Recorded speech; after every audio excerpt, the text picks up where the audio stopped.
اللہم صلی علی محمد وعلی آل محمد کما صلیت علی ابراہیم وعلی آل ابراہیم انک حمید مجید۔ اللہم بارک علی محمد وعلی آل محمد کما بارکت علی ابراہیم وعلی آل ابراہیم انک حمید مجید۔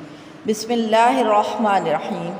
ناظرین کرام، وزیر اعظم صاحب کی تقریر کا تجزیہ اگر میں اپنے ایز اے انسان اور ایز اے مسلمان ہونے کے کروں تو میری رائے اور میری قوم کو یہ نصیحت ہے کہ قرآن پاک کو پڑھیں، قرآن پاک میں غور کریں کہ اللہ تبارک و تعالیٰ نے اپنے نبی محترم کے لیے اور ان کی حرمت کے لیے ہمیں کیا حکم عطا فرمایا۔ ناظرین کرام، وزیر اعظم کی تقریر کا سارا تجزیہ جو نکلتا ہے وہ یہ کہ ان کی رائے یہ ہے کہ اگر وہ وزیر اعظم صاحب فلسطین کے سفیر کو نکالتے ہیں تو ہمیں تجارتی اور مالی نقصان پہنچے گا، اس لیے وہ ہمارے ملک کی فائدے کو دیکھتے ہوئے ان کو نکال نہیں سکتے۔ ناظرین کرام، جبکہ پیارے آقا صلی اللہ تعالیٰ علیہ وآلہ وسلم کی حدیث کی روشنی میں اگر یہ دیکھیں تو یہ ہمیں پتہ چلتا ہے کہ اللہ تبارک و تعالیٰ کے پیارے حبیب صلی اللہ تعالیٰ علیہ وآلہ وسلم نے تو یہ فرمایا کہ جب تک بندہ مومن ہی نہیں ہو سکتا کہ جب تک وہ اپنی عزت و آبرو، مال و دولت، حتیٰ کہ اپنی جان سے بھی زیادہ پیارے آقا صلی اللہ تعالیٰ علیہ وآلہ وسلم کو عزیز نہیں سمجھتا۔ سوال یہ پیدا ہوتا ہے، کیا ملک زیادہ پیارا ہے یا نبی پاک صلی اللہ تعالیٰ علیہ وآلہ وسلم کی حرمت؟ کیونکہ ملک تو انہی کے صدقے ہے۔ کیا ہمارا ملکی فائدہ زیادہ عزیز ہے یا آپ صلی اللہ تعالیٰ علیہ وآلہ وسلم کی حرمت؟ ناظرین کرام، ہم خوب اچھی طرح جانتے ہیں کہ جب ہمارا ملک بنایا گیا تو اس کی بنیاد آپ صلی اللہ تعالیٰ علیہ وآلہ وسلم کے کلمہ مبارک پر ہی رکھی گئی۔ ناظرین کرام، کیا مال اللہ دیتا ہے؟ کیا ہمارا یہ عقیدہ نہیں کہ ہر چیز اللہ کے دائرہ قدرت میں ہے اور ایک پتا بھی اللہ کی اجازت کے بغیر نہیں ہلتا؟ تو پھر یہ بھونڈی سی مثال کیا ہے کہ وہ ہمیں نقصان پہنچائیں گے؟ رب نہ چاہے تو ایک پتا ہمیں نقصان نہیں پہنچا سکتا، جبکہ ایک پتا اگر ہل بھی جاتا ہے تو معاشرے میں کوئی کہرام نہیں مچتا، لیکن اللہ تبارک و تعالیٰ فرماتے ہیں کہ وہ پتا بھی ہلنے سے پہلے مجھ سے اجازت لیتا ہے کہ میں ہلوں یا نہیں۔ تو کیسے ہو سکتا ہے کہ کوئی یہودی ہمیں نقصان پہنچا سکے، جبکہ اللہ تبارک و تعالیٰ نے ہمیں بار بار یہ متنبہ فرمایا قرآن کے اندر کہ یہودی تمہارا کبھی دوست نہیں ہو سکتا۔ جب تمہیں نقصان پہنچتا ہے تو وہ دل سے خوش ہوتے ہیں، اور جب تمہیں فائدہ پہنچتا ہے تو ان کے دلوں میں بغض بھر جاتا ہے، اور جو نظر آتا ہے اس سے کہیں زیادہ ان کے اندر کا بغض ہوتا ہے۔ ناظرین کرام، کتنی ہی یہ بھونڈی مثال ہے ہم مسلمانوں کے لیے کہ ہم صرف اپنے مالی مفادات کو دیکھتے ہوئے، اپنے ملکی مفادات کو دیکھتے ہوئے اپنے ایمان کو دبا دیں اور دین کو پیچھے کر کے ہم اپنی ترقی کو آگے رکھیں۔ اگر یہی بات ہے کہ مال سے ترقی ملتی ہے تو کیا یہ سوال پیدا نہیں ہو سکتا کہ عمر فاروق کے پاس کون سا مال تھا جس سے انہوں نے فتوحات کے جھنڈے گاڑے؟ کیا وہ مال یہودیوں کی خوشامد سے حاصل ہوا تھا یا یہودیوں کے ساتھ سینہ تان کے جنگ کرنے سے حاصل ہوا تھا؟ ناظرین کرام، اللہ تبارک و تعالی ہمیں ایمان عطا فرمائے۔ جنگ بدر کو دیکھ لیں، مسلمانوں کی تعداد کتنی کم تھی اور کافروں کا جتھا کتنا زیادہ تھا۔ ہم بخوبی اس بات کو جانتے ہیں کہ بدر کی جنگ عقل سے نہ جیتی گئی بلکہ ایمان کے تقاضے سے جیتی گئی۔ میرے آقا اس مصطفیٰ صلی اللہ تعالیٰ علیہ وآلہ وسلم کے عقیدے سے جیتی گئی کہ جنہیں اللہ تبارک و تعالیٰ محبوب تھے اور انہوں نے اللہ ہی سے آس رکھی، نہ کہ کافروں سے آس رکھی۔ ناظرین کرام، یہ جنگ بدر ایسی جنگ تھی جس میں معجزات اللہ تبارک و تعالیٰ نے ہمیں فرشتوں کی صورت میں دکھائے کہ مسلمانوں کی تعداد صرف 313 ہے، کفار 1000 ہیں، گھوڑے صرف 2 ہیں، اونٹ صرف 60 ہیں، مال نہیں ہے، خوراک نہیں ہے، لڑنے کے لیے تلواریں نہیں ہیں، اور اگر کوئی 2-4 تلواریں ہیں بھی تو ان کے دستے سلامت نہیں۔ اور پھر اللہ تبارک و تعالیٰ کے حبیب نے جب سجدے میں سر رکھا تو اللہ تبارک و تعالیٰ نے فرشتوں کی فوج کو بھیج دیا۔ کیا آج ہمارا عقیدہ اتنا کمزور ہو گیا؟ کیا ہم اپنے دین کو اتنا کمزور سمجھتے ہیں کہ گویا ہم حق کی آواز اٹھائیں گے تو یہ یہودی ہمارا کام تمام کریں گے، ہمیں مالی نقصان پہنچائیں گے۔ اگر اللہ کہتا ہے کہ میں جس کو عزت عطا فرماؤں تو اسے ساری دنیا مل جائے تب بھی ذلیل نہیں کر سکتی، اور جسے میں ذلیل کروں تو اسے ساری دنیا مل کے عزت نہیں دے سکتی۔ اللہ تبارک و تعالیٰ فرماتے ہیں قل اللہم مالک الملک تؤتی الملک من تشاء وتنزع الملک ممن تشاء وتعز من تشاء وتذل من تشاء بیدک الخیر۔ اللہ کہتے ہیں کہ ساری کی ساری بادشاہی تو میری ہے، میں جس کو چاہتا ہوں بادشاہت عطا فرماتا ہوں، اور جس کو چاہتا ہوں اسے ذلیل کر دیتا ہوں، اور جس کے لیے اللہ عزت کرے تو اسے کوئی روک نہیں سکتا۔ تو پھر کہاں سے یہ سوال پیدا ہو گیا کہ آج عمران خان یہ کہتے ہیں کہ ہمیں مالی اور تجارتی نقصان پہنچے گا؟ ہمارا عقیدہ ہے اللہ ہمارے لیے کافی ہے۔ اگر اللہ ناراض ہو گیا، ناظرین کرام، اگر اللہ تبارک و تعالیٰ کی ذات ہم سے ناراض ہو گئی تو کیا یہ مالی فائدہ ہمیں بچا لے گا؟ کیا یہ کرسی، کیا یہ تجارت، کیا یہ مالی مفادات ہمیں بچا لیں گے؟ آپ نے دماغ کے ایک حصے کو استعمال کیا ہے جناب وزیر اعظم صاحب۔ میں آپ سے اپیل کرتی ہوں کہ ہمارے ملک کو اسلامی نقطہ نظر سے دیکھیں کہ ہمارا اسلام ہمارے ملک کے لیے کیا کہتا ہے۔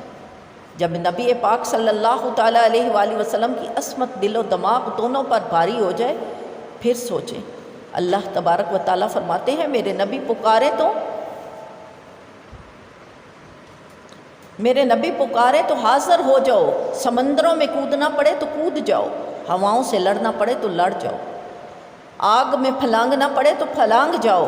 میرے نبی اگر حکم کریں تو نماز کو چھوڑ کر میرے نبی کے حضور کھڑے ہو جاؤ۔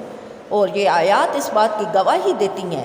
سورۃ انفال کے اندر اللہ تبارک و تعالیٰ فرماتے ہیں یا ایھا الذین آمنوا استجیبوا للہ ورسولہ اذا دعاکم لما یحییکم واعلموا ان اللہ یحول بین المرء وقلبہ وانہ الیہ تحشرون۔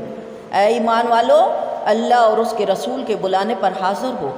جب تمہیں رسول کریم صلی اللہ تعالیٰ علیہ وآلہ وسلم اس چیز کی طرف بلائیں جو تمہیں زندگی بخشتی ہو، اور جان لو کہ اللہ کا حکم آدمی اور اس کی دلی ارادوں میں حائل ہوتا ہے۔ دیکھ لیں اللہ تبارک و تعالیٰ فرماتے ہیں کہ اگر تمہیں بلا رہے ہوں جو چیز تمہیں زندگی بھی بخش رہی ہو، اور آقا مصطفیٰ حکم کریں تو اس زندگی کو ٹھوکر مار کے اللہ اور اس کے حبیب کے رستے پر چل پڑو، اور یہ کہ تمہیں اسی کی طرف اٹھنا ہے۔ ناظرین کرام، کیونکہ اللہ اور رسول کا بلانا ہی کافی ہوتا ہے۔ بخاری شریف میں سید بن معلہ سے مروی ہے، فرماتے ہیں کہ میں مسجد میں نماز پڑھ رہا تھا، مجھے رسول کریم صلی اللہ تعالیٰ علیہ وآلہ وسلم نے پکارا، میں نے جواب نہ دیا، میں نے حاضر خدمت ہو کر عرض کیا یا رسول اللہ صلی اللہ تعالیٰ علیہ وآلہ وسلم، میں نماز پڑھ رہا تھا۔ حضور کریم صلی اللہ تعالیٰ علیہ وآلہ وسلم نے فرمایا کیا اللہ تبارک و تعالیٰ نے یہ نہیں فرمایا کہ اللہ اور رسول کے بلانے پر حاضر ہو؟ ایسا ہی ناظرین کرام ایک دوسری حدیث میں ہے کہ حضرت ابی بن کعب نماز پڑھتے ہیں، حضور انہیں پکارتے ہیں، انہوں نے جلدی سے نماز کو تمام کیا اور سلام عرض کیا۔ آپ صلی اللہ تعالیٰ علیہ وآلہ وسلم نے فرمایا کہ تمہیں جواب دینے میں کیا چیز مانع ہوئی؟ آپ نے عرض کیا یا رسول اللہ صلی اللہ تعالیٰ علیہ وآلہ وسلم، میں نماز پڑھ رہا تھا۔ پیارے آقا صلی اللہ تعالیٰ علیہ وآلہ وسلم پر میری جان قربان، فرماتے ہیں کیا تم نے قرآن پاک میں یہ نہیں پایا کہ اللہ اور رسول کے بلانے پر حاضر ہو؟ غرض کہ آپ صلی اللہ تعالیٰ علیہ وآلہ وسلم نے ان کو یہ بات کہی، حکم فرمایا، تو انہوں نے آگے سے عرض کیا یا رسول اللہ صلی اللہ تعالیٰ علیہ وآلہ وسلم، آئندہ ایسا ہی ہوگا۔ اور اللہ تبارک و تعالیٰ فرماتے ہیں وَاتَّقُوا فِتْنَةً لَا تُصِيبَنَّ الَّذِينَ ظَلَمُوا مِنْكُمْ خَاصَّةً وَاعْلَمُوا أَنَّ اللَّهَ شَدِيدُ الْعِقَابِ، اور اس فتنے سے ڈرتے رہو جو ہرگز تم میں خاص ظالموں ہی کو نہ پہنچے گا، اور جان لو کہ اللہ کا عذاب سخت ہے۔ وَاذْكُرُوا إِذْ أَنْتُمْ قَلِيلٌ مُسْتَضْعَفُونَ فِي الْأَرْضِ تَخَافُونَ أَنْ يَتَخَطَّفَكُمُ النَّاسُ فَآوَاكُمْ وَأَيَّدَكُمْ بِنَصْرِهِ وَرَزَقَكُمْ مِنَ الطَّيِّبَاتِ لَعَلَّكُمْ تَشْكُرُونَ۔ اور یاد کرو کہ جب تم تھوڑے تھے، ملک میں دبے ہوئے، ڈرتے ہوئے تھے، کہ کہیں لوگ تمہیں اچک نہ لے جائیں، اور اس اللہ عز و جل نے تمہیں جگہ دی اور اپنی مدد سے زور دیا اور ستھری چیزیں تمہارے لیے روزی میں پیدا کر دیں کہ کہیں تم اللہ کا احسان مانو۔ یا ایھا الذین آمنوا لا تخونوا اللہ ورسولہ ولا تخونوا اماناتکم وانتم تعلمون، اے ایمان والو اللہ اور رسول سے دغا نہ کرو اور نہ اپنی امانتوں میں دانستہ خیانت کرو۔ ناظرین کرام، اللہ تبارک و تعالیٰ کی آیات ہمارے ایمانوں کو جھنجھوڑنے کے لیے کافی ہیں، اور اللہ تبارک و تعالیٰ فرما رہے ہیں کہ میرے حبیب سے دغا نہ کرو، بلکہ اگر تم اس سے نہ ڈرے اور اس کے اسباب یعنی اللہ سے نہ ڈرے اور اس کے اسباب یعنی ممنوعات کو ترک نہ کیا اور فتنہ نازل ہو گیا، اللہ کا فتنہ نازل ہو گیا، تو کیا ہوگا؟ تو یہ نہ ہوگا کہ اس میں خاص و ظالم و بدکار ہی مبتلا ہوں گے، کیونکہ جب گندم کو پیسا جاتا ہے تو گھن ساتھ ہی پیستا ہے۔ اور اللہ تبارک و تعالیٰ فرماتے ہیں کہ میرے غضب سے ڈرو، کیونکہ اگر میرا غضب آ گیا تو وہ پہچان نہیں کرے گا کہ تم میں سے بدکار کون ہے اور تم میں سے ظالم کون ہے، بلکہ وہ نیک اور بد سب کو پہنچے گا۔ حضرت ابن عباس رضی اللہ تعالیٰ عنہ نے فرمایا کہ اللہ تبارک و تعالیٰ نے مومنین کو حکم فرمایا کہ وہ اپنے درمیان ممنوعات نہ ہونے دیں، یعنی اپنے مقدور تک برائیوں کو روکیں اور گناہ کرنے والوں کو گناہ سے منع کریں۔ اگر انہوں نے ایسا نہ کیا تو عذاب ان سب کو عام ہو جائے گا۔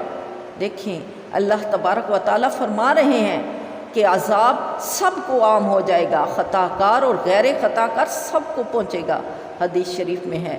ناظرین کرام، غور کیجئے گا، سید عالم صلی اللہ تعالیٰ علیہ وآلہ وسلم نے فرمایا اللہ تعالیٰ مخصوص لوگوں کے عمل پر عذاب عام نہیں کرتا جب تک کہ عام طور پر لوگ ایسا نہ کریں کہ ممنوعات کو اپنے درمیان ہوتا دیکھتے رہیں اور اس کے روکنے اور منع کرنے پر قادر بھی ہوں۔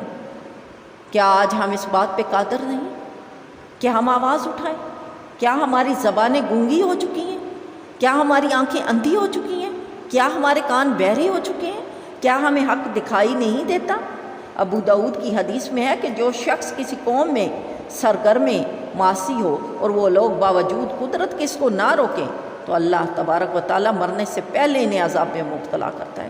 اس سے معلوم ہوا ہے ناظرین کرام کہ جو قوم عن المنکر ترک کر دیتی ہے اور لوگوں کو گناہوں سے نہیں روکتی، وہ اپنے اس ترک فرض کی شامت میں مبتلا عذاب ہوتی ہے۔ ناظرین کرام، بھلا ہم اپنے ملک کی تجارتی فائدے ہی کو کیوں دیکھیں، جبکہ میرا رب وہ ہے کہ جو عزتوں والا ہے، میرا رب وہ ہے جو ذلتوں میں مبتلا کرنے والا ہے، جو ذلیل کو عزت دے دیتا ہے اور عزت والوں کو ذلیل کر دیتا ہے۔